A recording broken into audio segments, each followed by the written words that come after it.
बहुत समय पहले की बात है। किसी नगर में एक बेहद प्रभावशाली महंत रहते थे।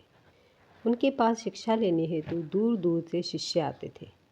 एक दिन एक शिष्य ने महंत से सवाल किया, स्वामी जी, आपके गुरु कौन हैं?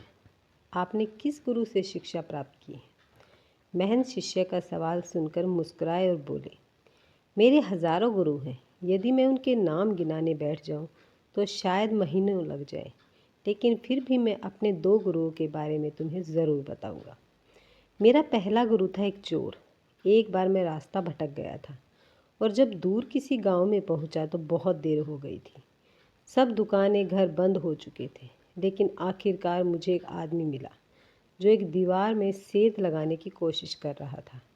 मैंने उससे पूछा कि मैं कहाँ ठहर सकता हूँ, तो वह बोला कि आधी रात हो गई है, इस समय आपको कहीं कोई भी आसरा मिलना बहुत मुश्किल होगा, लेकिन अगर आप चाहें तो मेरे साथ आज की रात ठहर सकते हो।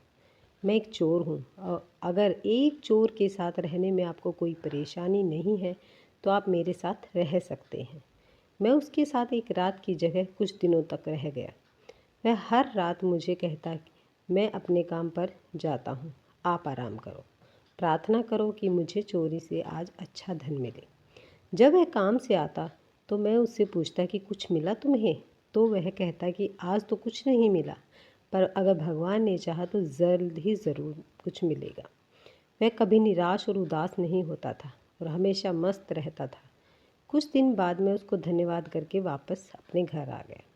मुझे ध्यान करते हुए सालों साल बीत गए तो कई बार मेरे क्षण में आते कि मैं बिल्कुल हताश और निराश होकर साधना छोड़ देने की ठान लेता था।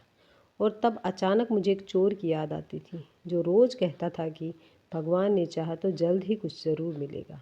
और इस तरह मैं हमेशा अपना ध्यान में लगता और साधना में लीन रहता। मेरा दूसरा गुरु है एक छोटा सा बच्चा। मैं एक गांव से गुजर रहा था कि मैंने देखा एक छोटा सा बच्चा एक जलती हुई मोमबत्ती पास किसी मंदिर में रखने जा रहा था। मजाक में ही मैंने उससे पूछा कि क्या यह मोमबत्ती तुमने जलाई है? वह बोला, जी मैंने जलाई है। तो मैंने उससे कहा कि एक क्षण था जब यह मोमबत्ती बुझी थी और फिर एक क्षण आया जब यह मोमबत्ती जल रही है। क्या तुम मुझे इसका स्रोत दिखा सकते हो कि यह ज्योति कहाँ से आई है? वह बच्चा हंसा और मोमबत्ती को फूंक मारकर बुझाते हुए बोला, अब आपने ज्योति को जाते हुए देखा, कहाँ गई है वह? आप ही मुझे बताइए। मेरा अहंकार चकनाचूर हो गया, मेरा ज्ञान जाता रहा और उस क्षण मुझे अपनी ही मूर्खता का एहसास हुआ। तब से मैंने कोरे ज्ञान से हाथ धो लिए। मुझे अपने जीवन में जहाँ से भी कुछ सीखने को मिला मैंने उसे ही अपना गुरु समझा। ज्ञान तो मिल गया, परंतु धारण तब हुआ जब मैंने इसे बांटना शुरू किया। हर समय हर ओर से सीखने को तैयार रहना चाहिए। कभी किसी की बात का बुरा नहीं मानना चाहिए।